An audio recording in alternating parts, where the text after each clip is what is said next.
Good afternoon, good morning, or good evening, depending on where you are around the world. But welcome to the Bali here in Amsterdam, sunny Amsterdam today. And we're delighted to welcome you to the 5th edition of the Follow This Investor Webinar. We've got a great program for you today, a great set of speakers that we hope will help you to prepare for the upcoming AGM season of big oil in the next 1.5 hours. My name, as today's moderator and chair of discussion, is Hugh Whelan. I am a financial journalist for 25 years, and I was the co-founder of Responsible Investor, the online publishing company for sustainable finance, news and information. And the webinar today that we are going to be participating in is organized by Follow This.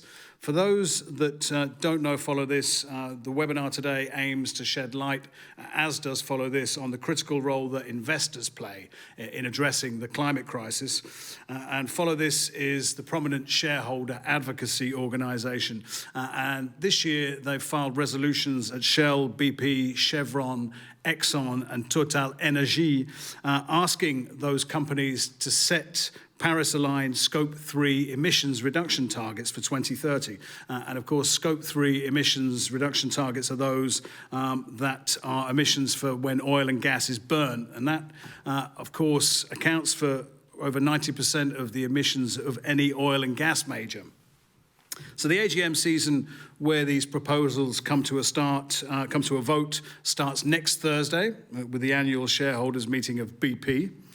And the shareholder voting season ends on May the 31st, when the shareholder meetings of ExxonMobil and Chevron will be convened. So many investors at the moment are deciding right now how to vote on these climate proposals. And we all know that the urgency of addressing the climate crisis has never been greater. We are in a stock take year for CO2 emissions, Paris Ratchet Mechanism 2025. So there's a huge amount to be considered and thought about by investors. And as we're on the eve of this next AGM season, we're going to be delving into the critical role that investors play in tackling the climate crisis today. We're grateful to have some of the most prominent members of the investment community, academics and other experts as our speakers today with us. We are now going to go over to our first speaker, and we've got a number of speakers who are coming in from around the world, and I'm delighted to introduce our first speaker, who is on video recording today, and she is Roshan Ari Begum, a renowned climate scientist. She'll be well known by many.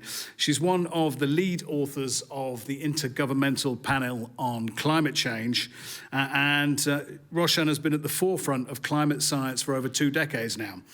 She's been a key contributor to the IPCC's reports on climate change, and her research has focused on the impacts of climate change on vulnerable populations in particular, and also particularly in developing countries.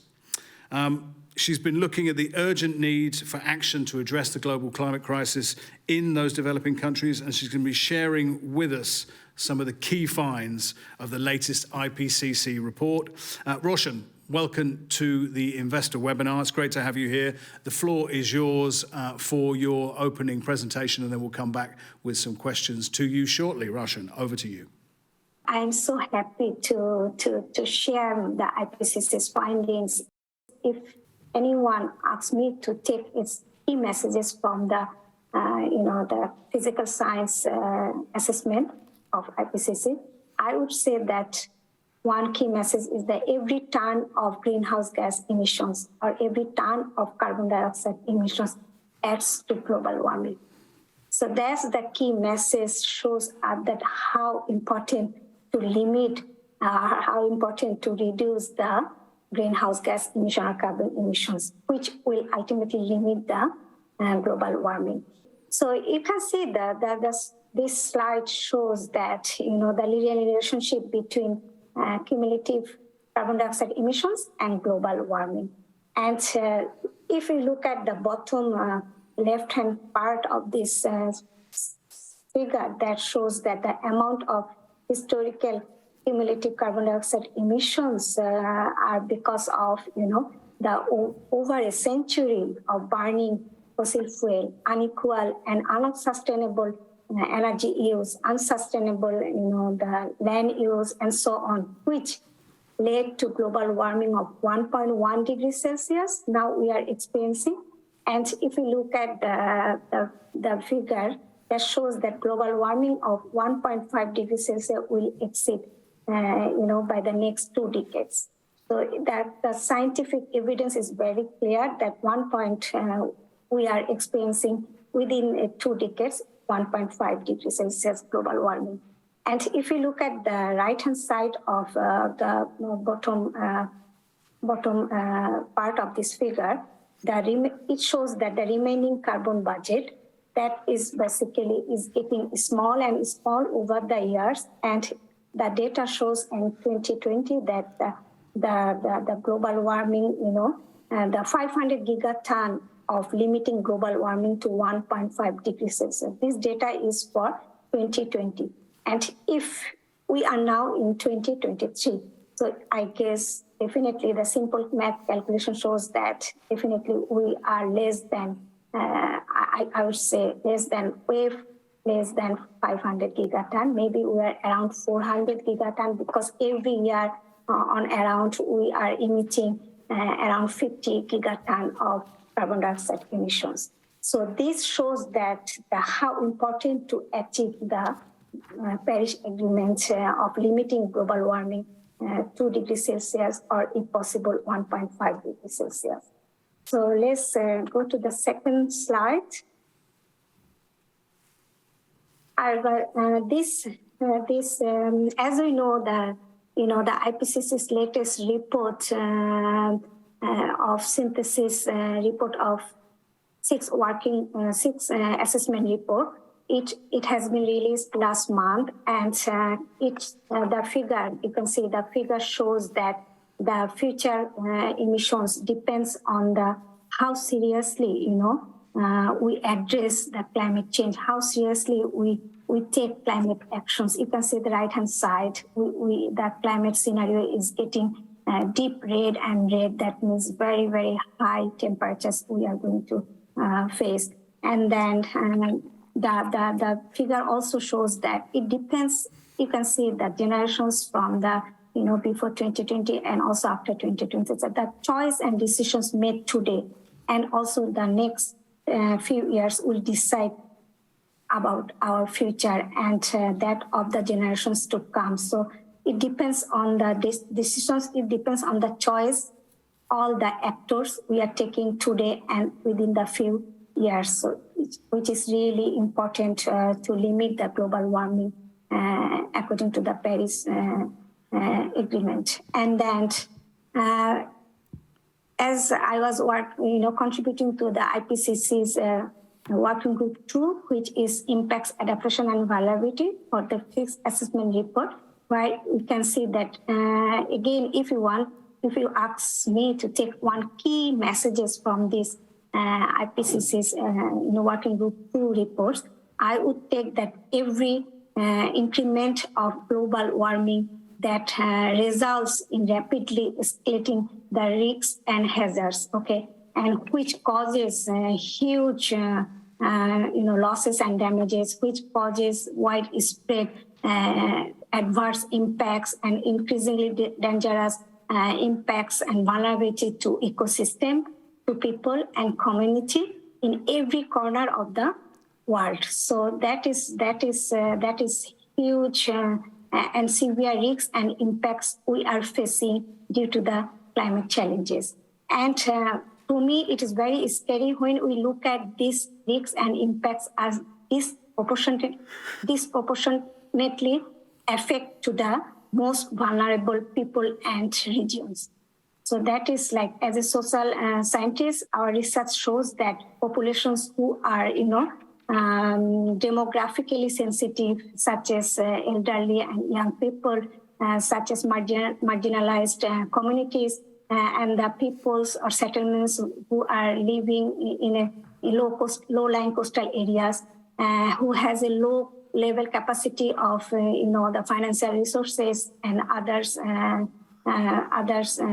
underlying conditions. So they are, highly vulnerable to the climate risks and impacts. So this is, that is why the scary things, those are living in, those are in those conditions, they are, not equally impacted to those have a, higher adaptive capacity, or those have a, different privilege in terms of socioeconomic and other capacity and resources. So let's go to the second, next slides. So this slide is really important to show that if you look at the red lines, shows that, the global models and greenhouse gas emission pathways, which are, assuming to the implemented, government implemented policies by the end of 2020. And also, if you look at the nationally determined contributions, which is the government's commitment to Paris Agreement, it is, it shows that the projected emissions lead to a range of higher global warming, which is 2.2 degrees Celsius to 3.5 degrees Celsius. So you can see that. And if you look at that pathway, that limiting warming to 1.5 degrees Celsius and limiting warming to 2 degrees Celsius, which are far away from the implemented policies. Even though, so that is why if we net zero greenhouse gas emission will reach, within the half of the century, around 2075, if you look at the figures, or 2070 to 2075. So that means that if we the net zero emissions target is really important to limiting the Paris Agreement and the goal of Paris Agreement. Next slide, please. This is really important slide, especially for energy sector, for oil and gas companies. I just would like to share with you that data shows that carbon dioxide, fossil fuel, and in industry contributes 64% of global greenhouse gas emissions. So this is a huge emissions coming from the fossil fuel industry, fossil fuel sector and industry. So therefore, reducing greenhouse gas emissions across energy sector is very, very important and critical, which requires major energy transitions. And the figure shows that it is quite good to see that the unit cost of some mitigation technologies, such as photovoltaics, wind power, the batteries for electrical vehicles, those are, the costs are, reducing and reduced day by day over the time. On the other hand, we can see that the use or adoption of these mitigation technologies are increasing. So this is a very, very good evidences, shows that the economic opportunities or economic attractiveness of rapid energy transitions is feasible, or is really happening, but it's really need to happen very, very rapid. And this evidence also shows that shows that there are multiple benefits also can be achieved through this renewable energy transition, such as air quality improvements, health benefits, and so on.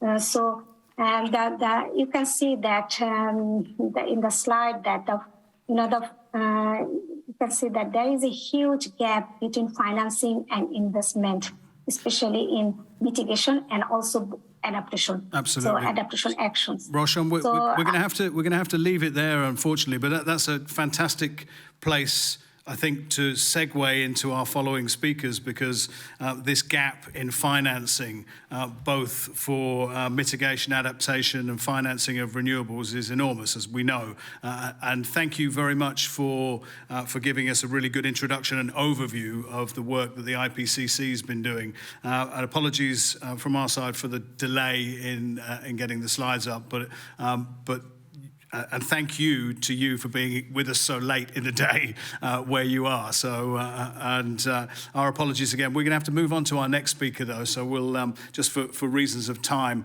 but it's a great segue there. So I'd like to introduce our following speaker. And we're really pleased to have with us today Mark Jacobson. Mark is a distinguished scientist and as one of the world's premier thinkers on the future of energy. He's published a new book titled No Miracles Needed, How Today's Technology Can Save Our Climate and Clean Our Air. And that really feeds in to the points that Roshan was just making. Mark's work forms the scientific basis of the Green New Deal in the US to transition to 100% renewable electricity. Really, of course, really significant piece of regulation that is feeding into the potential solutions that we need to see scaled up. We're going to go over to Mark right now. Our thanks to Roshan for being with us. Mark, over to you to talk to us about the work you've been doing, and then we'll come back with some questions if we can get them in. Mark, over to you. Thank you. Yeah, thank you very much. I'm going to talk about how we do not need miracle technologies to save our planet and clean our air. I mean, I look at it from an air pollution, global warming, and energy security point of view.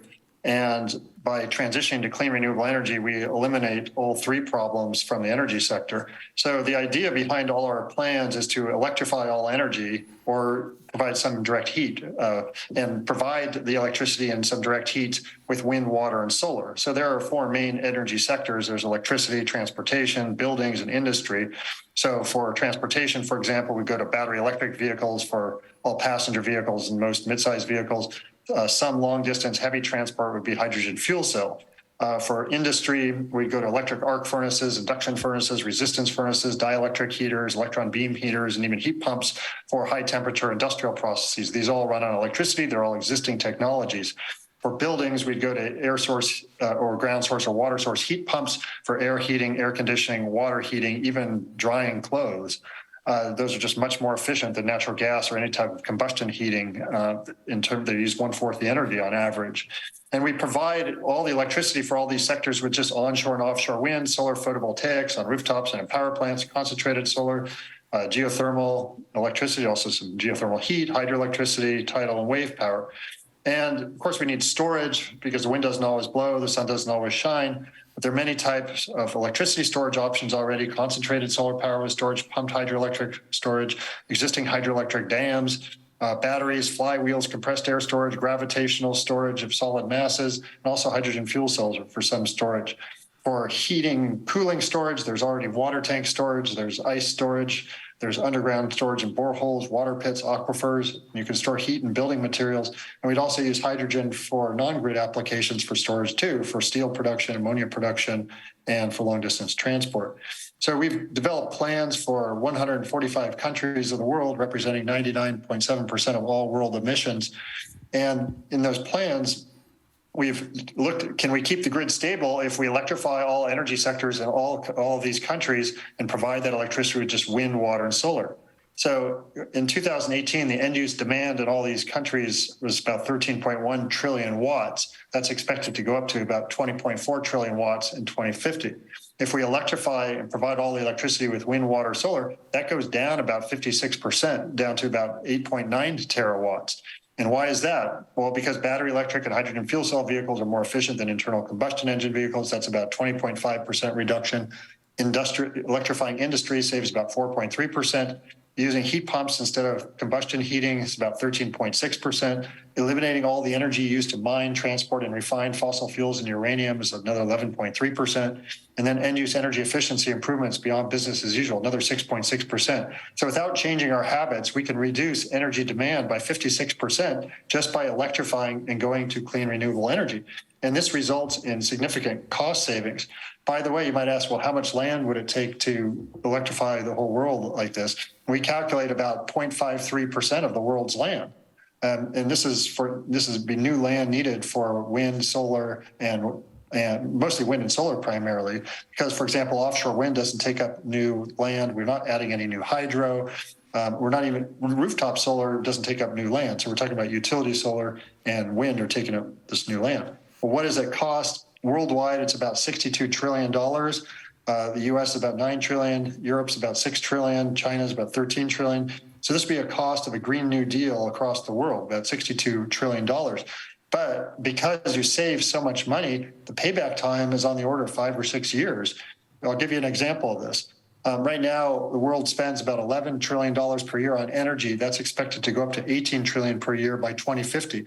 However, in addition, health costs from fossil fuel and biofuel pollution is about $34 trillion per year based on statistical cost of life in 2050. Climate costs about 32 trillion. That adds up to about $83 trillion per year social cost.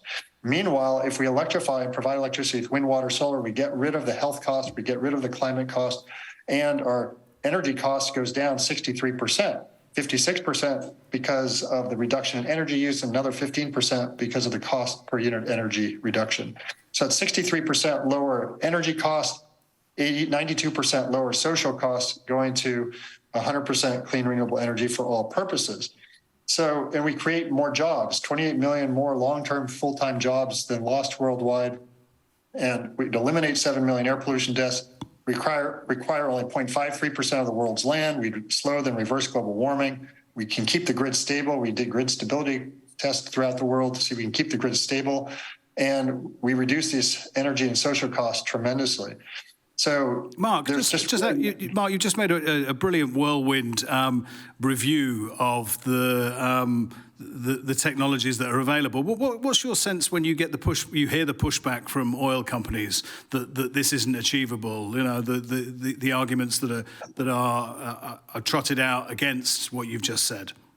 Well, they're just behind the times because the technologies today, first of all, the costs have dropped of electric technologies, electric vehicles costs have dropped. So now we can replace gasoline vehicles, a lot less expensively. Plus the fuel cost saving is amazing. When you have an electric vehicle, you can save $20,000 to $30,000 over 15 years of driving your car when you have an electric vehicle versus a gasoline vehicle. Heat pump costs have come down. Wind and solar are now half the price of natural gas. Storage costs for like battery storage has come down significantly. So they're just behind the times. They don't realize how efficient these new technologies are, how much they're taking over, and their growth. You can just see the growth each year of these new technologies is far surpassing the growth of fossil fuels. So they're just trying to market their own technologies and save themselves.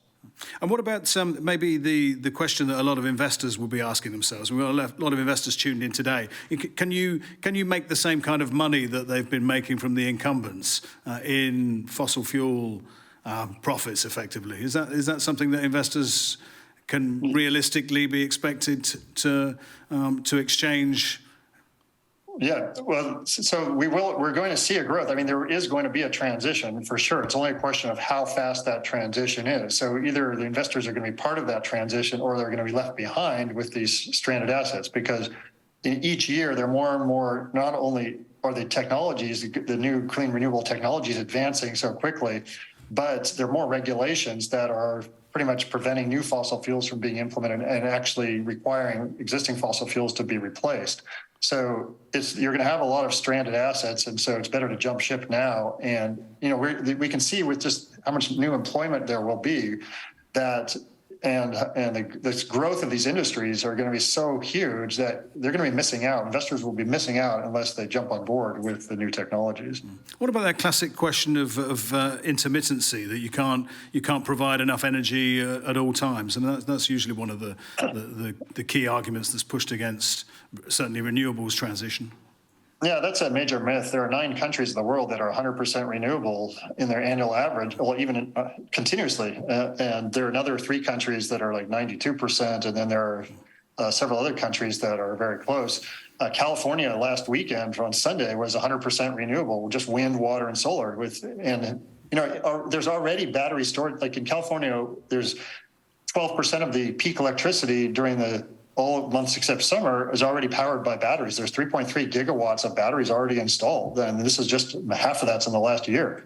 So we're seeing the cost of batteries to back up the grid dropping substantially. And you already have hydro, you already have pumped hydro, you'll have all these other emerging technologies like gravitational storage, there's compressed air storage, even flywheels are useful hydrogen fuel cells. So you have so many competing technologies, but batteries are already paving the way in South Australia, California, and many parts of the world.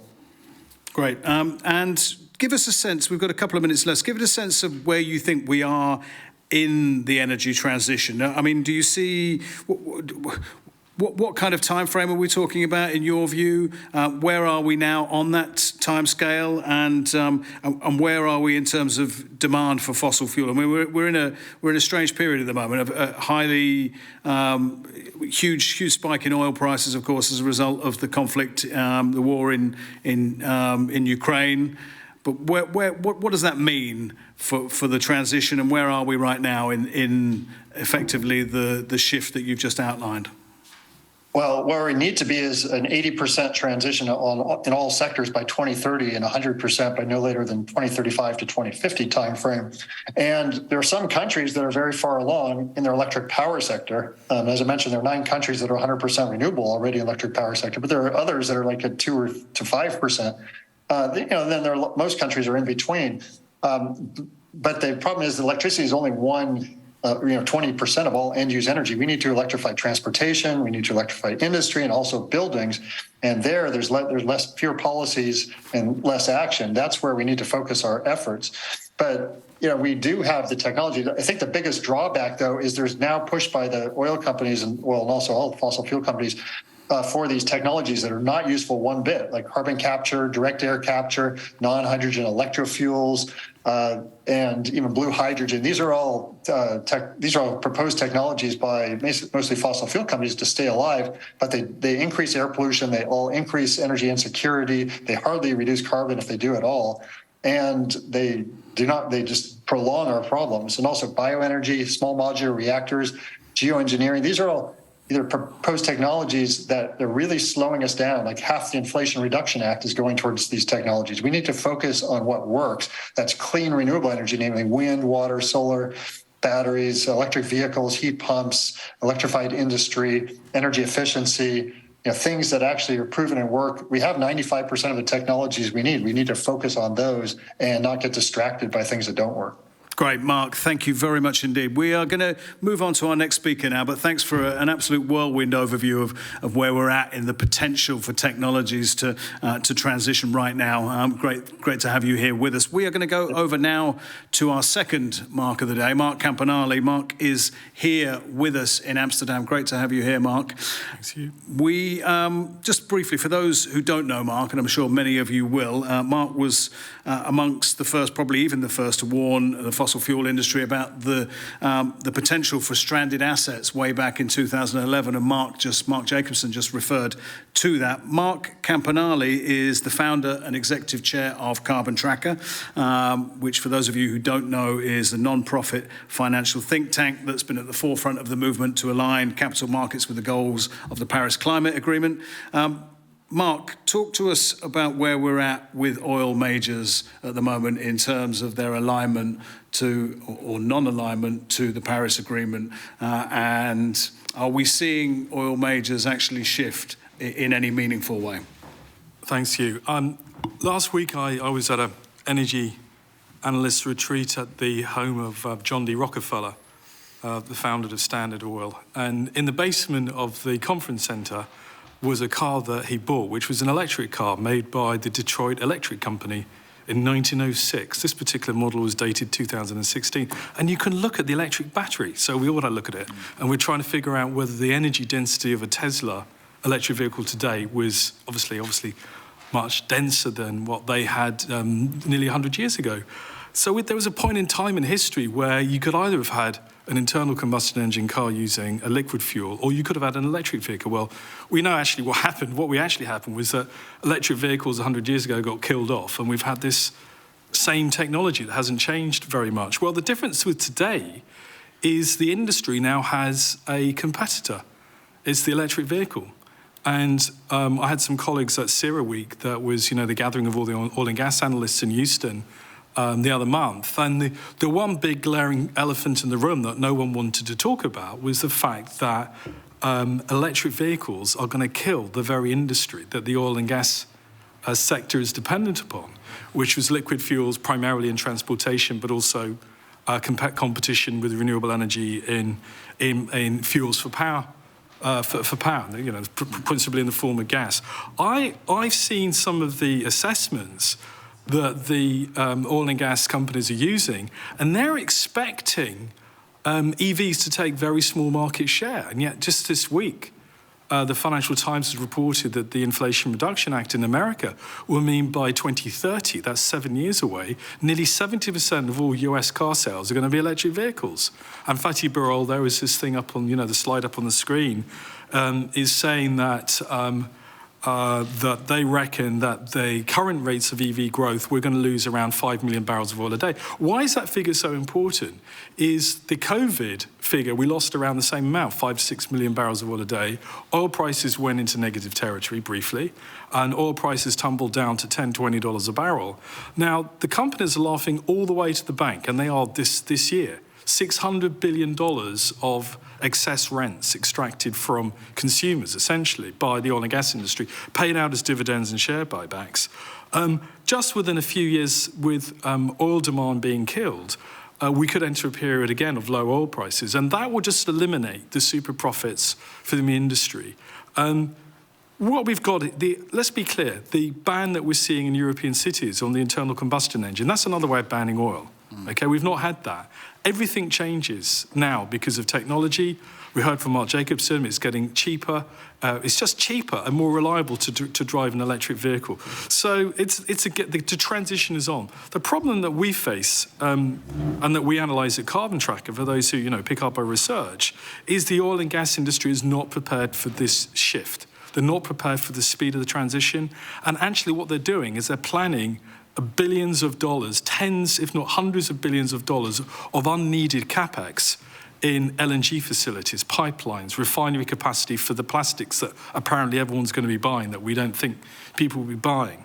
And they're planning investment in oil demand for 10 years' time that we think that the world is not going to need. And that's really where your stranded assets are. It's primarily what we would call, and I think others would call, a misuse of shareholder funds. This is fundamentally the problem we see with oil and gas company boards, is betting on a future that won't appear, misusing shareholder funds, allocating capital to projects that will never achieve the IRR that they expect as we enter into a period of falling demand and ultimately falling prices as well. Mark, what do you think shareholders should be doing right now?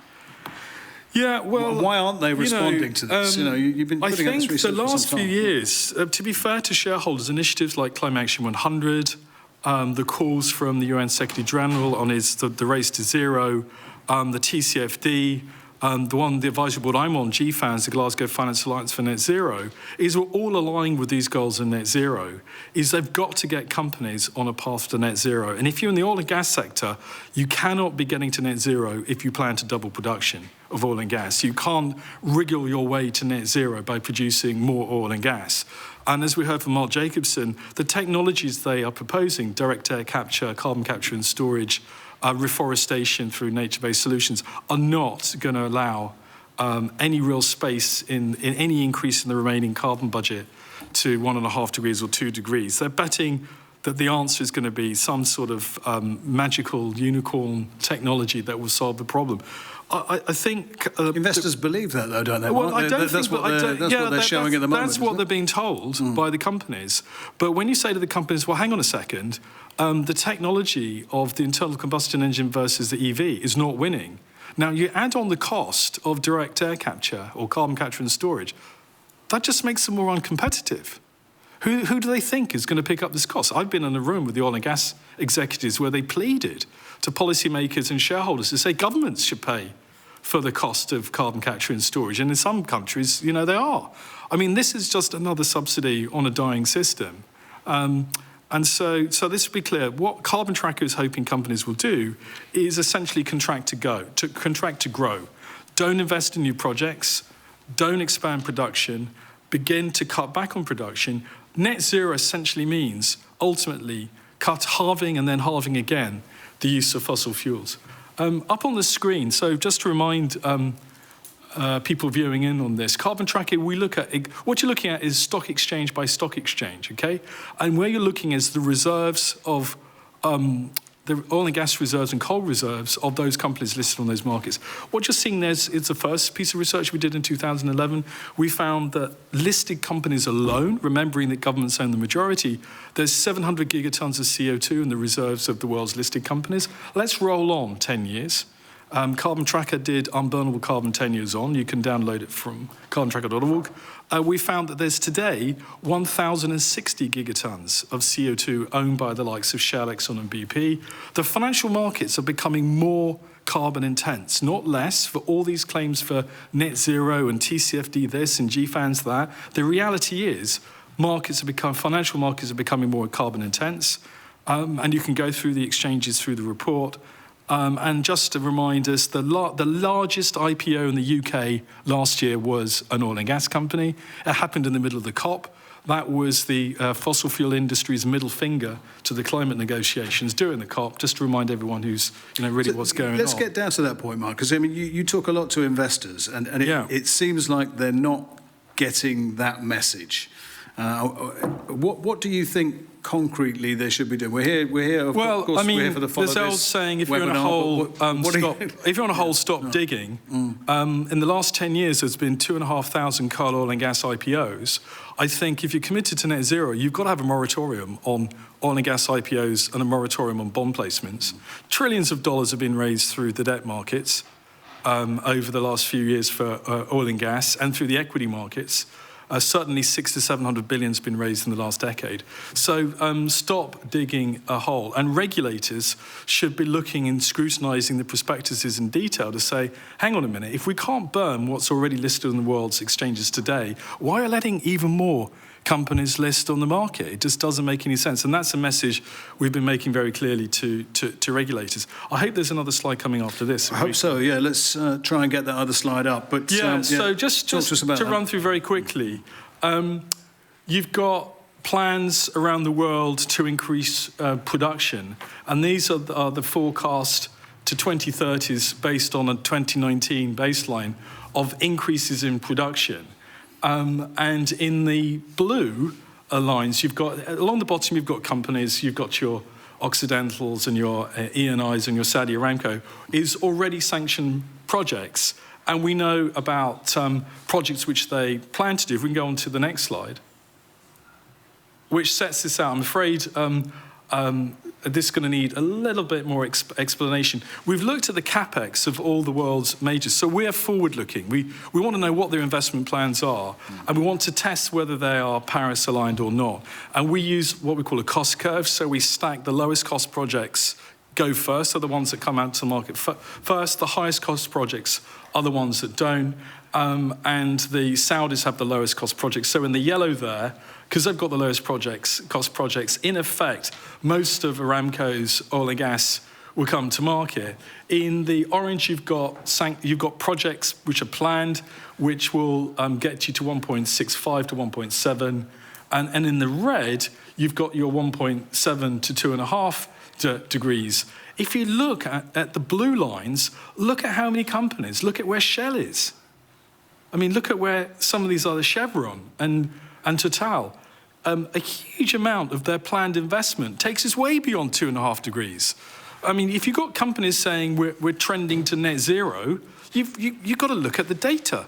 You've got to look at what the analysis and their capex plans are telling us. And when we look at we've got to look at all production together, which is what we do, and then compare the highest cost producers to the lowest, the state versus the private and the listed companies, and then you work out who gets that remaining carbon budget. These companies are not Paris aligned with their capex. And in our report, I hope you read it, Hugh. Paris maligned. Neat title, isn't it? Isn't it? Yeah. This is taken from Paris Maligned, where we go into the plans, and let's be clear to shareholders listening to this webinar, is that these companies are not Paris aligned. No. In their plans at all. And the only way to get there is to cut back production to within the remaining carbon budget and assume things like early retirement of assets, a requirement to clean up and decontaminate, unneeded investment in refineries, and shorter life for projects, a shorter life for refineries. If you think your pipeline's running for 30 years, it's going to be 10 years. I mean, this is what the consequences of this are. And as an analyst, you've got a model for a rapid decline over the next 10, 15 years. And that's got to go into your DCF. And that essentially tells you whether the companies you own, I mean, are, the markets are mispricing the risk, which is another one of the concerns that we have. Great, Mark, thanks. So look at the data, check out the slides here, read Paris maligned, and then think about what that means for your investments in the future. Thanks for being with us, Mark. We'll try and bring you back in for some other comments later. But we are going to go over to our next speaker. It's great to have with us Sarah Murphy. Sarah's calling from Wilmington, Delaware. Thanks for being with us, Sarah. Sarah is the Chief Strategy Officer of the Shareholder Commons. And the Shareholder Commons, for those who don't know it, is an independent non-profit organisation that addresses social and environmental issues from the perspective of shareholders who diversify their investments, obviously to optimise risk and return. And today, Sarah is going to be sharing with us her vision on system stewardship and why investors should be supporting climate proposals such as the ones filed this year by Follow This. Sarah, over to you. Thank you for being with us. Thank you, Hugh. I appreciate that. And of course, the shareholders you described for whom we work, that's most of us, right? We're talking about everyday savers with pension funds, 401ks, superannuation funds who are just trying not to run out of money before we die, right? And that's the people whom we serve, and that presents some really interesting cases for considering investments and how we steward those investments. So we seek to address the divergence that often emerges between a company's interest in maximizing its cash flows over the long term and its shareholders' interests in optimizing overall market returns. And in the service of that objective, we're actively supporting the proposals Follow This has filed this year, and we're encouraging fiduciaries who work on behalf of diversified investors to do the same. Let me explain our broad reasoning, and then I'll get to the specifics of these proposals. So, optimizing the financial risk and return of an investment portfolio requires broad diversification. This allows savers to earn the high returns available from risky assets such as common stock, while diversifying away the idiosyncratic risk that would accompany concentration on any one company or sector, like, for instance, the oil and gas sector. So diversification prioritizes overall market returns. It means that the most important factor determining investment returns over the long term will be the return of the market itself, rather than whether any particular company in a portfolio does better or worse than the market. Diversified investors considering sustainability questions should thus prioritize overall market returns to protect their portfolios. So when investors are considering an ESG or sustainability-linked vote, they should ask, how will my vote affect my overall return from the market? Because overall returns are what allow investors to meet their financial goals and liabilities. And for some sustainability questions, like the ones we're contemplating here today, the interests of individual companies are not aligned with their diversified shareholders' interests in optimizing overall market returns. It's not always the case that the vote that's best for company returns is best for portfolio returns. So the strategy that maximizes cash flows for a company may involve the creation of social and environmental costs that threaten the systems that support the economy upon which diversified portfolios depend, including the climate itself. So shareholders can and should vote in their own interests or the interests of their beneficiaries, even when those interests conflict with isolated company interests. So shareholder stewardship is not constrained, neither by law nor commercial reality, to advocacy that's designed to preserve or enhance a company's long-term value. If a portfolio company creates social and environmental costs that threaten their overall portfolio returns, investors can and should use their stewardship tools to oppose such behavior, even if doing so could reduce enterprise value at an individual company. So how does this relate to the excellent proposals Follow This has filed this year? By insisting that ExxonMobil, Shell, BP, Chevron, and Total create real targets for decreasing the emissions for which their products are responsible, Follow This's resolutions go beyond climate activism, constrained by the false narrative that companies may only engage in emissions reductions that optimize their internal financial returns. Inevitably, this constraint leads to incremental changes that don't address the full scope of the climate crisis. So insisting on medium-term targets aligned with scenarios that avoid the most catastrophic effects of climate change prioritizes systemic concerns over individual company cash flows, and thus protects diversified investors from corresponding catastrophic risk.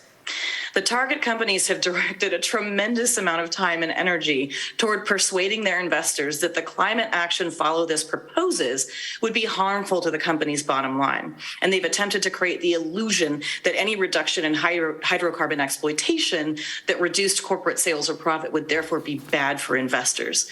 But this argumentation completely ignores the fact that greenhouse gas emissions and the climate change impacts that result impose costs on the economy and diversified portfolios that dwarf any marginal increase in returns the oil and gas majors may deliver to their shareholders. And everyday savers pay dearly for these externalized costs. So in an increasingly complex and interdependent global economy, the optimal strategy for shareholders to achieve their financial goals must include stewardship targeting business practices that put the entire economy at risk. In particular, shareholders must protect themselves from the risk that the companies they own recklessly pursue their own financial success without regard for the effect their business models have on their own shareholders' diversified portfolios. The pursuit of such system stewardship will mean leaving behind the idea that shareholders should want companies always to prioritize their own financial returns. If choosing to maximize enterprise value harms a company's predominantly diversified shareholders, and that's most of us, then it's the wrong choice. We've heard today about the serious and real risk the companies themselves face from asset stranding and other threats to their enterprise value. Those risks by themselves should be enough to drive investor support for these proposals. But remember, their diversified shareholders, it's a far greater cost from their continued greenhouse gas emissions than the companies do. So voting for the Follow This resolutions at ExxonMobil, BP, Shell, Chevron, and Total will send a strong message to these companies that shareholders prioritize the climate system and its value to their entire investment portfolios over the performance of any individual company. Sarah, do you think that investor pressure is going to be enough to change the strategy of oil companies? And what do you think optimal pressure on those oil companies to actually shift strategies should be? Alongside investor, obviously, Scope 3, voting for Scope 3 emissions targets this time out via the Follow This resolutions. But what else is required here? Yeah, so there's kind of two parts to your question, Hugh. I think, so the first one, is investor pressure enough? I think investor pressure would go a very long way, especially if investors were acting in the service of their diversified shareholders and stewarding for systems rather than individual companies. It's probably not enough. I mean, the paradox of the work we do is that ultimately it's true that governments are the best and most effective institutions to protect us from these types of risks. But, I'll channel my internal Oprah Winfrey and say, how's that working for you, right? I mean, our governments aren't rising to the task, especially, unfortunately, in the United States.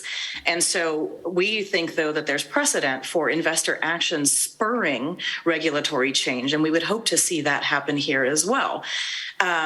So in terms of what investors can do around this, supporting the Follow This resolutions is a very good start. And we advocate for what we're calling guardrails, which are really just a minimum set of parameters investors should impose on the companies in their portfolios to prevent them from externalizing these costs that damage portfolio value. And so, when it comes to climate change, making sure that they're Paris aligned, that's a guardrail.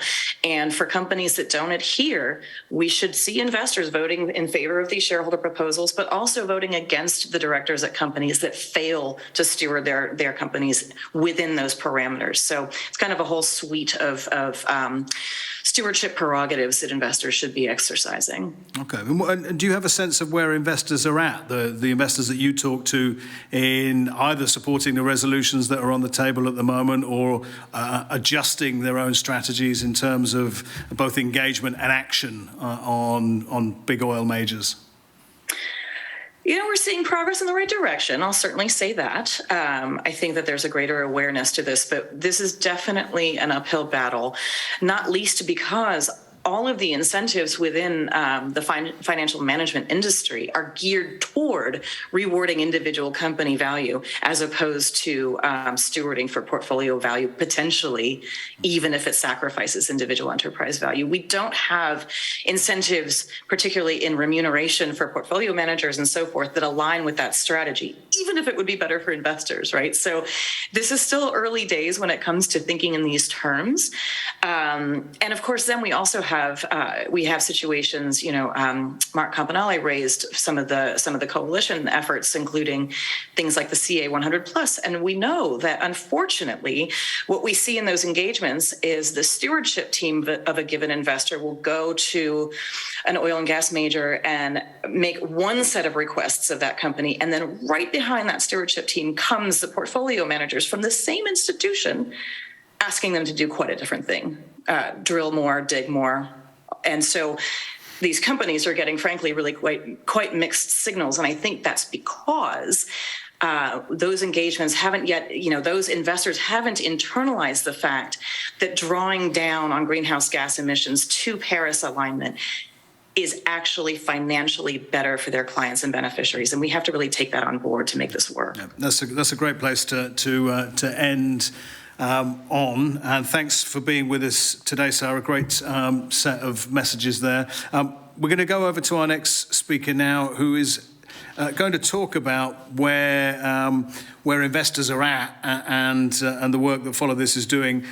Great to have Jesper Varberg with us, legal and operational advisor for Follow This. And a large part of Jesper's work revolves around engagement with institutional investors, oil majors, and then scrutinizing the voting decisions that investors have taken on climate resolutions at the same oil and gas companies. And Jesper is going to give us some insights into that engagement with institutional investors, as well as from analysis that's just been published by Follow This on votes by UK asset managers on the Follow This climate resolutions that have been laid down in previous years. Yes, but over to you, and then we'll come back with some questions on the presentation as we go. Great. Thanks a lot for the introduction. So we released a report or an analysis last Friday, actually, where we scrutinized the voting behavior of UK asset managers, particularly the 10 largest based on their assets under management, because we believe them to have a duty to take a leading responsibility with the amount of money that they manage within the world economy.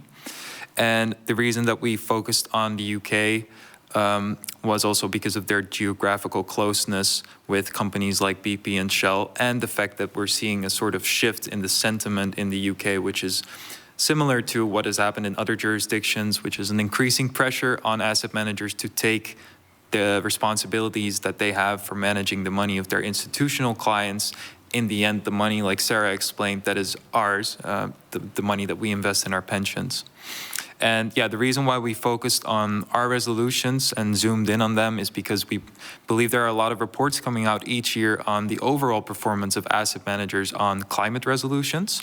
But sometimes it's important to zoom in on a couple of key moments, which, for instance, our resolutions represent at large oil and gas companies.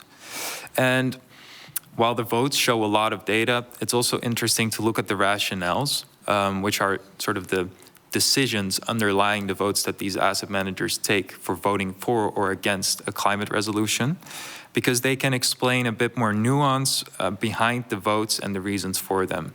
And that's particularly important because companies have often had the tendency, and that's really pertinent in the oil and gas industry, of sort of taking all the votes that they get for either against our resolution or for their own in-house say on climate resolution, and saying that they have a lot of shareholder support for it. And that's why we looked into that as well. So we can see the climate resolution chart in front of us. Talk to us about what the crosses and ticks mean here, and what's behind that in your view. Yeah, of course. So it can be a bit complicated to look at it at first glance, but essentially what it represents is the votes by these 10 largest UK asset managers for our resolutions over the years. So if we look at 22 to start off with, we can see that there are a lot of green boxes there, which means that they voted for our resolutions more than they voted against them. But one of the first discrepancies that we can observe there is that when you look at the Shell and the BP resolutions, there are a lot of red crosses, which means that the votes there have been a lot lower than in the US. And it's of course interesting to look into why that may be. Some of the results that we've seen from, for instance, looking into their rationales is that they're very much focused on engagement with these companies. They have a close relationship. And what we've also heard from the engagement is that portfolio managers may fear losing that relationship with the companies if they use their vote as in sort of what they think to be an escalation mechanism. Okay. And do they give any sense of the way that that engagement is working or not? do they ever say to you, we've made great strides with BP, they've changed this and changed that? Or yeah, of course, that's okay. One of the first things that it's usually cited in conversation, the progress that is being made. Also coming back to what Sarah said on initiatives like the CO100 Plus being set up, there's a lot of progress being made there, or at least that's how it's shared with us. But what we're seeing so far is no tangible results in corporate action. Yeah. And that's what we really need. So then if we look at the rest of the table, we can also see that there's a certain way of progress in these asset managers' votes. In the beginning, none of them used to vote for our resolutions. Gradually, that has been increasing. But note that there are different resolutions in 2021 and 2022 in the US, which gives it a bit of a different view. But overall, there is a tendency that we've observed also in other jurisdictions, such as the Netherlands, where in 2016, only one of the largest asset managers voted for our resolution. And last year, all of them voted in favor of our resolution at BP and Shell. Okay, just talk to us, give us a sense of what you're hearing this year, Jesper, actually, from investors about the Scope 3 resolutions. Yeah. Resolutions. What's your sense of where investors are at on that? I mean, that's obviously the huge 90%, I think, of oil major CO2 emissions up in Scope 3 emissions. Where are we at in terms of investor response to this year's resolution engagement that they're talking about? Yeah, so the conversations in engagement vary a lot. It really depends on who you're talking to geographically speaking, but also the stewardship policies that they have within their internal policies right now. The most obvious split seems to be between the US and Europe, for instance, where the conversations that you may have with a US asset manager and that we've had with them are a lot more rigid, company-focused, and focused on the short-term profits that companies are making. And Scope 3 seems to be kind of used as a scapegoat for allowing companies to continue doing what they're doing, or actually not wanting these companies to set a Scope 3 target. We've seen that BlackRock last year said that they thought it to be too prescriptive for an oil and gas company to set short and perhaps even medium-term Scope 3 targets. And we clearly believe that not to be the case. And then, yeah, that's one of the discrepancies that we see in the engagement, because other asset managers realize that there is nothing problematic about an oil and gas company setting a target for 90% of their emissions. Yeah. Or even just actually reporting on what those Scope 3 emissions mean for them as a company. Yeah, of course. But that's actually something that they've been doing for years already. Okay, yeah. What are you hearing as a counterweight from the companies to some of the resolutions that you've put down, and you know, do you talk to the oil companies? Do they call you up and say, yeah, thanks, I'd like to talk about your resolution? So what kind of response are you getting from them? Yeah, certainly. We talk to the companies themselves as well. The responses that we get from them are very much, you can see it even publicly in the response that BP released to our resolution, which is that they say it's unclear, disruptive, and that it encroaches on the responsibilities of management, for instance. When you look at the arguments, most of them actually don't go into what is at stake, and that's whether the company has set targets that are aligned with Paris or not. So there are all these distractions that we see in the engagement and in their public disclosures, but nothing comes back to what is actually needed, tangibly speaking. Yeah. Great. Yes, but thanks very much indeed for that. Really interesting to see the data and the responses from asset managers, and I'd encourage everyone to go and take a look at that and see where your asset manager is in terms of what they're voting on, and particularly paying attention to this year's resolutions. We're going to go over to our next video speaker, and it's great to have with us today Peter de Consel. Peter is the CEO of De Groef Petercam Asset Management, and they are one of the investors who, together with other asset managers, have co-filed the Follow This climate resolutions this year. Peter was not able to be here with us today, unfortunately, so we have pre-recorded a number of, we've asked Peter a number of questions for him to respond to in his recorded message to today's event. And those questions are: how did you personally get interested in the energy transition? What are some of the issues and challenges that investors who invest in the energy sector face? And why this year did you decide to co-file a climate resolution alongside Follow This, and why did you co-file resolutions at all 5 major oil companies? We'll hand over to Peter now for his remarks. Great to have him with us today. Peter.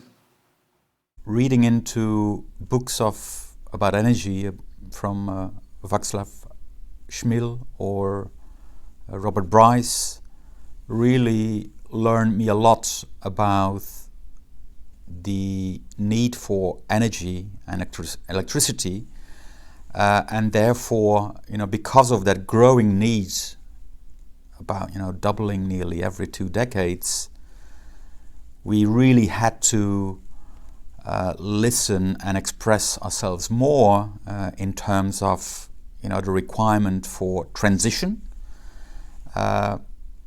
and hence also taking up that responsibility, talking to the oil and gas industry, as well as the utility industry, or the materials sector.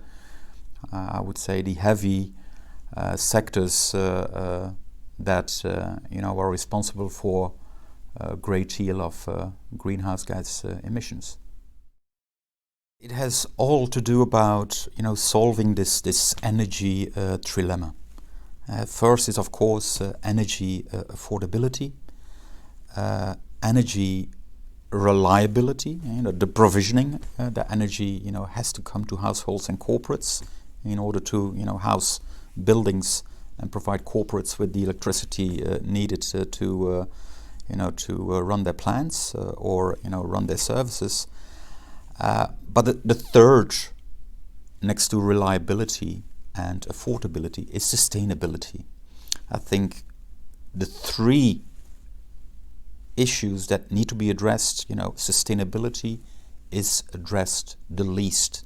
When we talk about sustainability, again, for us it's of course mitigating risks, including physical risks, but it's also about looking for opportunities.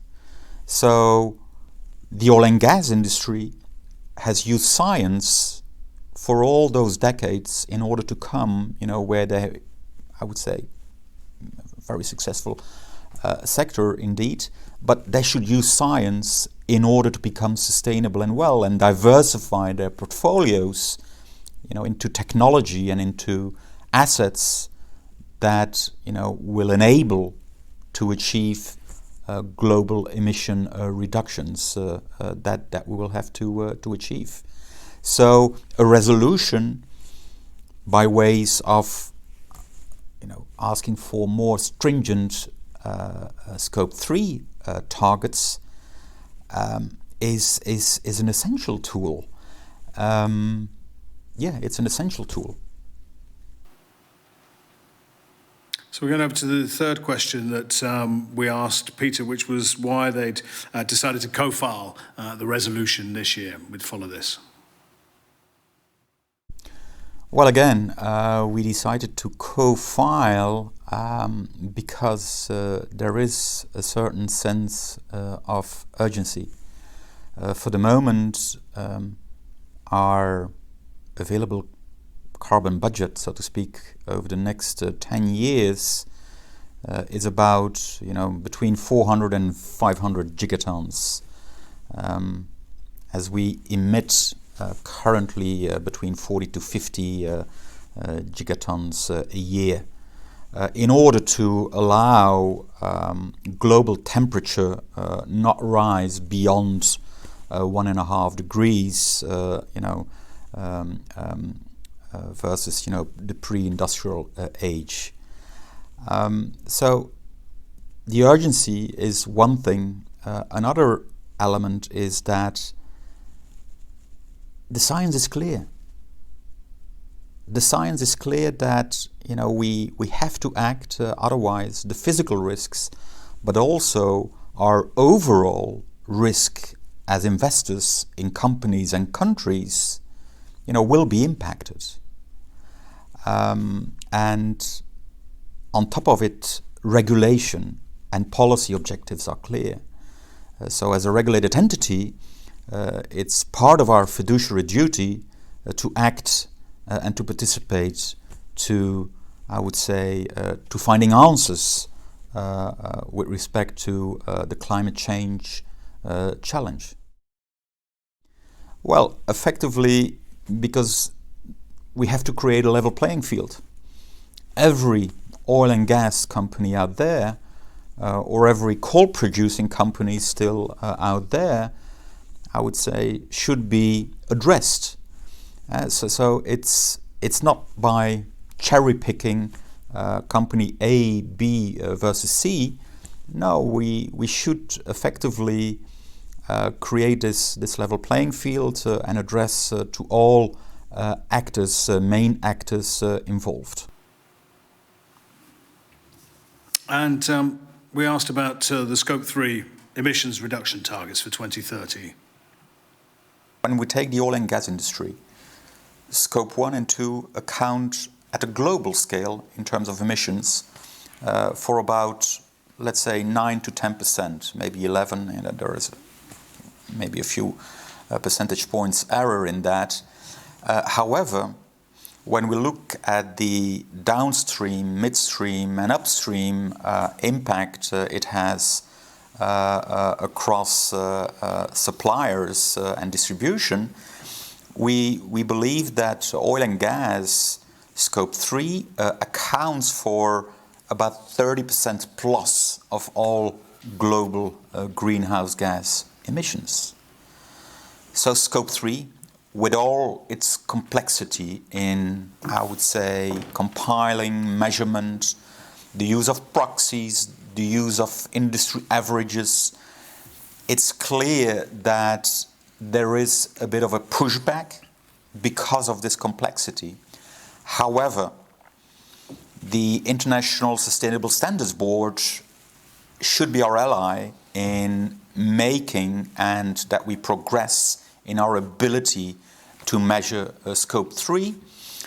It'll also allow us to engage with those suppliers, to engage with those distribution networks, to engage with companies who produce, I would say, transport, who uses, in order combined to address, I would say, how at best greenhouse gas emissions can be reduced.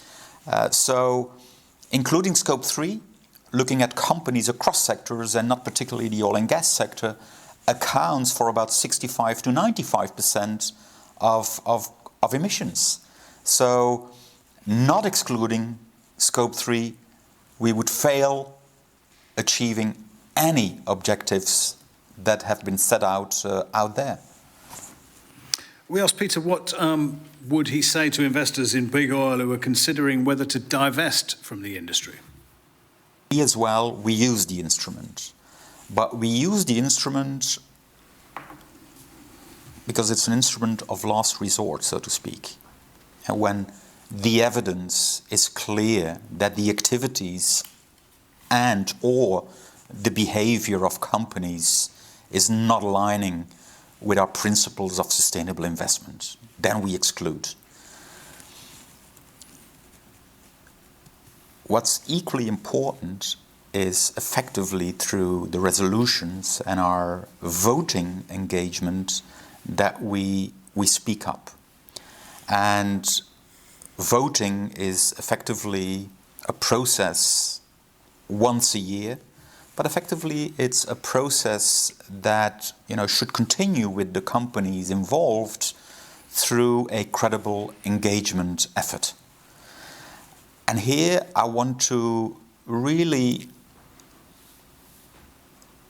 the most important element is you'll have to have a comprehensive approach of voting, putting down resolutions individually, but also in combination with our peers in order to increase pressure. But again, the engagement individually or with our peers will allow us to discuss and issues with certain strategies in order to achieve common objectives, but also engage with them in order for us to better understand what their challenges are. But overall, I think the cooperation between companies and asset managers is a key part of the transition and a key part of the solution. So if they can put not only long-term objectives to become verifiable, but also medium and short-term objectives, they will have maybe lesser risks in getting funding through bonds and of course through equity. So for them not to engage is as equally risky as at times for us maybe to invest when we feel that a company is not credible in their efforts. And so when credibility goes out, we go out. And we do have a clear escalation process put in place. But divestment is definitely an option and part of the solution set, but it's not the only solution out there. Our last question, Peter, was on why investors should vote in favour of the Follow This climate resolution. We have currently about 1.1 trillion in assets, dollars in assets under management behind the initiative. It's not enough. We call for our colleagues within the asset management industry to join us in order to allow the transition and the urgency call to increase the probability of success, not only for us in terms of the risk management I spoke about at the beginning of this interview, but also for the better outcomes of next generations and people, be it north or south. Our thanks to Peter de Kunsel and to De Groef Petercam Asset Management. We are now going to go over to our next speaker here in the studio with us, and it is a real pleasure to introduce Mieke Ray. Mieke is here with us from Paulussen Advocaten. Now, there may be some of you who don't know Paulussen Advocaten.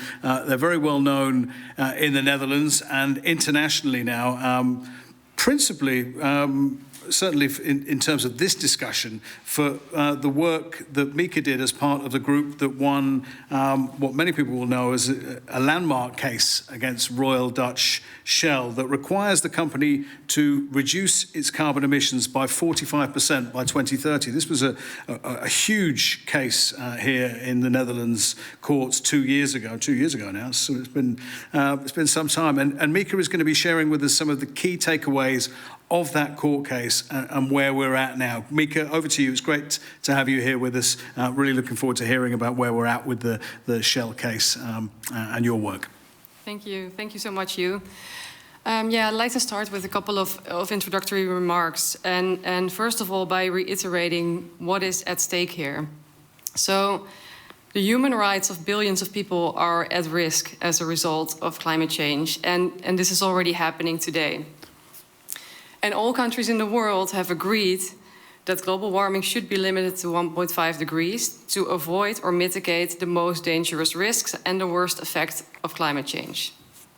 So failing to achieve that target, and we talked about it already a lot today, it will result in increased losses and damages and suffering, human suffering, in ways that go beyond our imagination. And Rashan touched upon the adverse impacts of climate change on communities worldwide. So that makes it clear that the climate crisis is a human rights crisis. And I know that all of you present here today and also watching from home, you are aware of this. And what we also talked about today is that it is crystal clear what must be done to avoid these catastrophic consequences. We must immediately, drastically, and permanently reduce CO2 emissions by at least 45% by the end of 2030.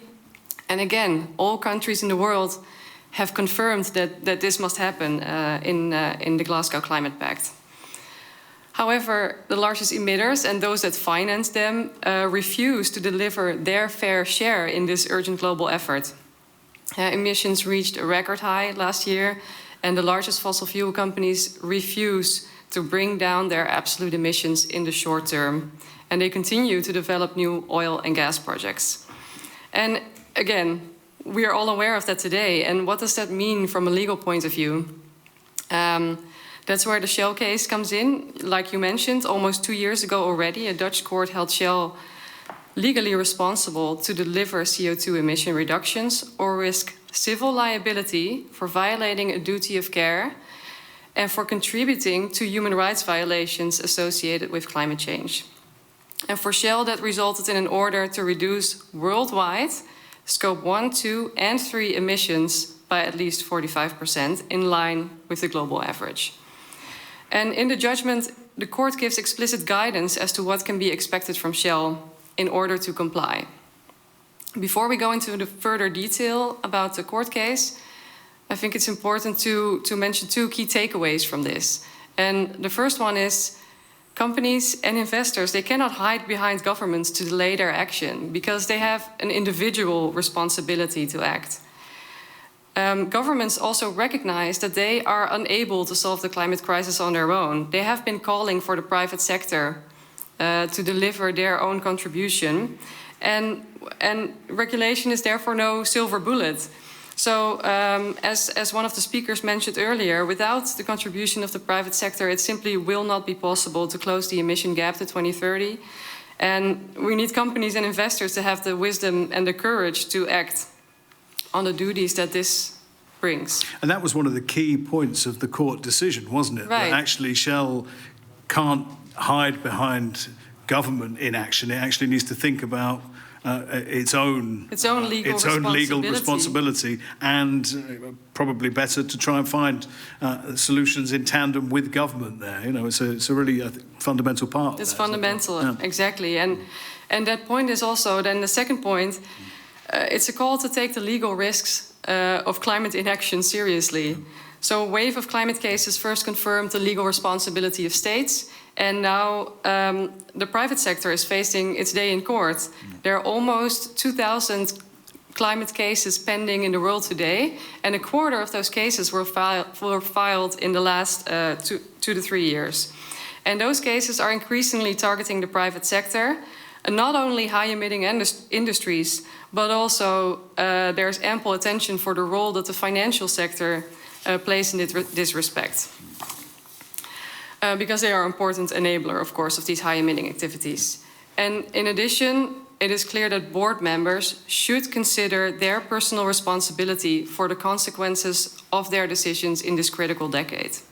And let me just cite a world-leading expert in business and human rights who wrote really a telling response to the foreseeability of the outcome of this case and as well as the expected effects of the case. And I quote, "It is likely that this decision is the start of a development in which companies with a high CO2 footprint will feel the force of tort law. For a company with an adequate legal department, this ruling should not have come as a surprise." End quote. So overall, it's clear this judgment, it cannot be viewed as one isolated judgment, but is part of a broader legal development that recognizes the responsibility of systemic players in the face of really extraordinary facts and circumstances. Yeah, so no surprise there to those people who've been paying attention, Right. certainly at company board level. Let's go to the nitty-gritty, as we say in the UK. What's been the response of Shell so far? And do you, as a lawyer, believe that they're complying with what the Dutch courts have said? Hopefully that's straightforward in legal language. That is, yeah. In my opinion, Shell is not acting in accordance with the court ruling. Actually, I think it should be clear to people who have reviewed the ruling and reviewed Shell's powering progress policy. And it was obvious that it's also clear to investors who were speaking today. And first and foremost, Shell's powering progress policy does not aim to reduce Scope 3 emissions by 2030 in an absolute sense. And that constitutes about 95% of total emissions. Shell has full control over the amount of oil and gas it sells, and thus also over its Scope 3 emissions. And the court case makes it very clear that Shell must use that control to bring down emissions. And the court also, like I said, it gives explicit guidance what can be expected, and it also recognizes the extreme urgency of immediate action. That is why the court judgment was also declared provisionally enforceable. That means that Shell cannot wait to take action. So they can't wait for any final ruling before having to take action based on the initial ruling. Right. So I know it's an appeal status at the moment, isn't it? But yeah. They can't say we're not going to do anything now until the appeal's right. And they have Scope 1 and 2 targets, but the lion's share of their emissions are Scope 3 emissions, and they continue to plan to invest billions of dollars in new fossil fuel development. And just briefly, Mika, where are we at in terms of this case? It's going to appeal. What's the status of that appeal run, and how does that work in the Dutch court system? Is it one set of appeals? Can you appeal again? Right. There's the appeal is pending. So there's, in first instance, there's a decision, then you can appeal, and the parties have exchanged the written documents in which Shell sets out its objections to the judgment. And we, on behalf of Milieudefensie and the other NGOs, we have responded to that. And currently the appeal is pending. I think it's too early to go into next stages, but there is another appeal opportunity before the Supreme Court, but that is only on matters of law and some other formal. Just a couple of questions before we have to wrap up. But Shell, it'd be interesting to know what your sense is. Shell has often defended itself by saying that investors support us in appealing the ruling. What's your sense? Have you talked to investors about this? Do you get a sense of where Shell lies with that? And also, I'm interested, you mentioned boards earlier.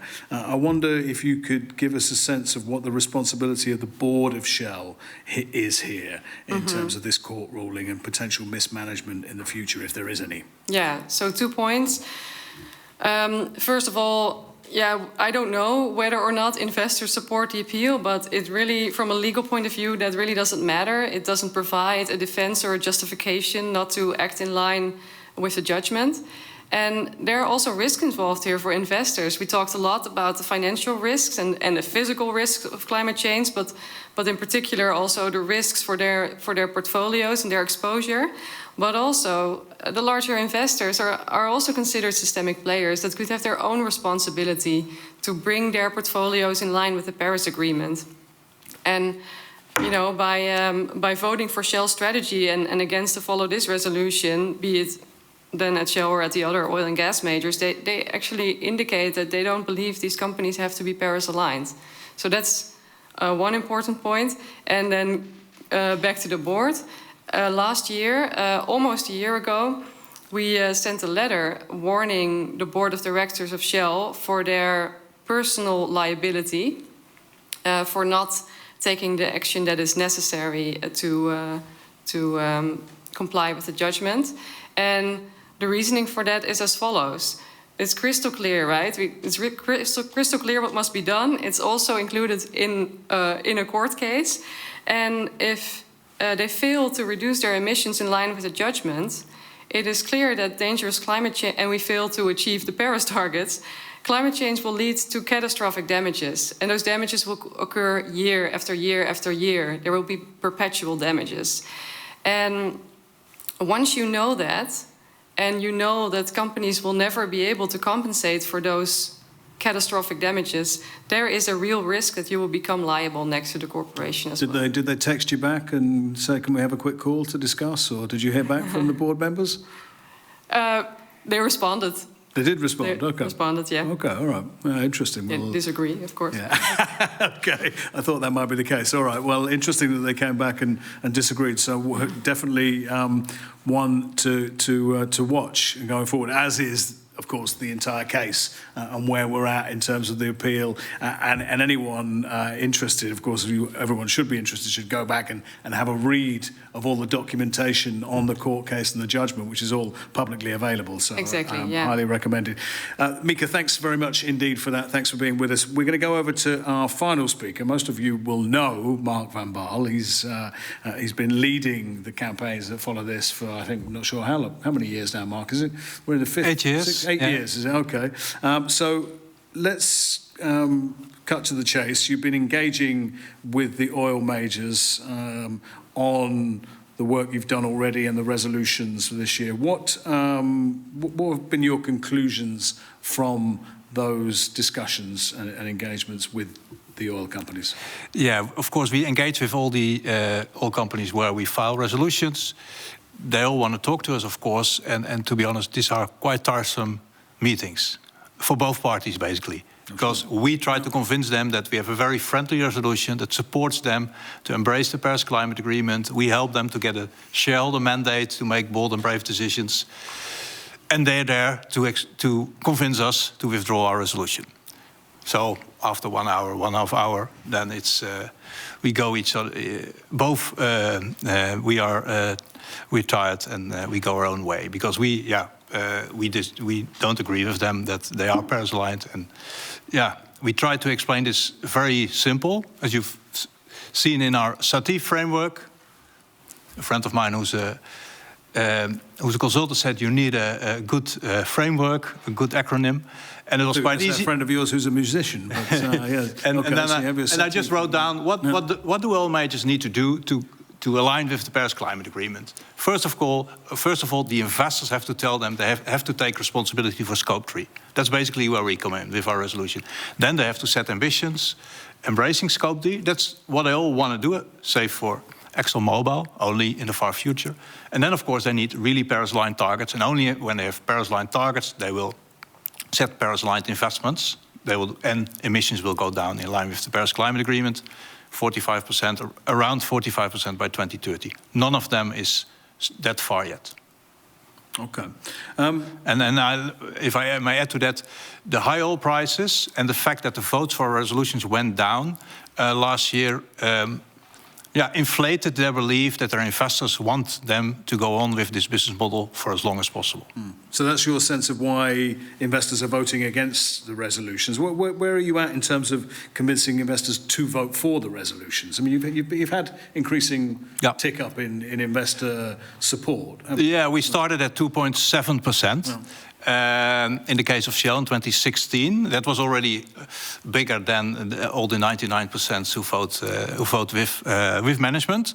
But that grew up to 30%. Yeah, we've of course are thinking about that every day. Why is it so difficult to vote for such a fair ask? I think at the beginning, the threshold investors had to pass was the Scope 3 ask. The oil majors, of course, said Scope 3 is not our responsibility. We don't know what our customers do with our products. That was a first step investors had to take. And now we think there are 2 more thresholds they have to pass.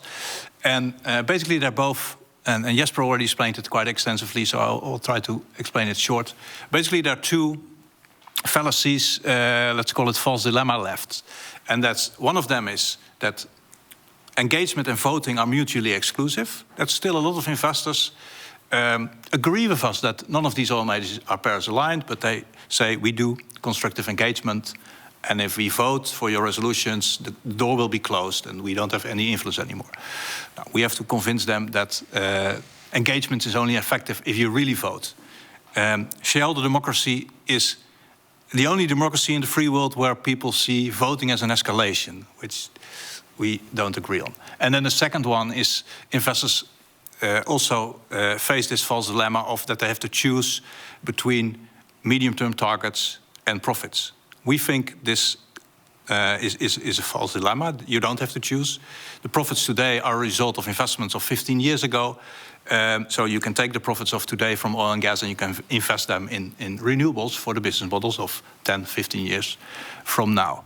But that's a very difficult threshold for some investors to pass, to acknowledge that they have to decouple short-term profits from investments. So you think they should be withdrawing capital at the same time as voting, essentially, or is that the? No, we love that we encourage them to stay invested, to keep their shares, but use their influence to the max. And the only formal power they have is the power of the vote at the AGM. Yeah. Okay. And are there other things that investors should be doing alongside that voting as well? I mean, it's always difficult to think that reporting and voting is going to be the only factors that are going to change. It's the only form. Of course, they can start with not giving any more loans. So stop buying bonds from these companies, as long as they spend these bonds on more fossil fuels instead of renewables. That's, of course, a step investors can take. But still, the only formal tool they have is every year at the AGM. Yeah. How easy or hard is it to convince investors? Actually, I mean, you've been doing great work for a number of years, slugging away to try and get investors to be to file and support resolutions. How easy or difficult is it? No, it's difficult. Yeah, I thought we had a very fair ask, Paris-aligned targets, and in the best interest of the companies and the investors. But still, it was very difficult in the Netherlands, for example, for investors to vote against the biggest company in their country. They all told me, Mark, as soon as it's public that we vote for your resolution, my boss gets a phone call from Shell. So it's a big step. But as soon as they've done it, they're proud of it, and they see that there is effect because Shell has set steps in the past years, and that's for a big part thanks to their voting. And you look at this table. In 2016, there was only one investor brave enough to vote against the board advice of Shell, Actiam, and in 2022, all of them did. And yeah, we're convinced that what we have achieved in the Netherlands can be achieved in the rest of the world. Great. Before we wrap up, your message to investors that are tuned in today about and maybe considering supporting the resolution, thinking about what their tack and strategy is around the whole issue of financing or not energy transition. What give us your wrap up kind of message. Yeah, what we always try to convince investors of and make them aware of. Yeah, you are the world's hope in the fight against the climate crisis. You are maybe our last hope. And we hope today that we have informed them good enough, but I think they're all very well informed about climate change and the consequences of climate change and the fact that none of these oil majors is Paris-aligned. But we also hope that we have empowered them to use their vote this year. Because, yeah, without voting, as we've seen the oil majors now in their official responses doing, saying, yeah, our investors support us in continuing with oil and gas. We skipped the quotes, I think, but maybe it's good to go back to that slide. That could be tricky. But yeah. So when you look at the official statements of Shell and BP, yeah, they both say, BP says we're grateful to shareholders for their support in voting against the Follow This resolution. So this gives us the confidence that we have to continue with our current strategy. And Shell basically says the same. Shareholders supported us with their votes. So I hope this is enough evidence for investors that without their votes, these companies will continue increasing emissions, or at least keeping them stable, but not driving down emissions, what needs to be done in this decade. They will not offer renewables at scale.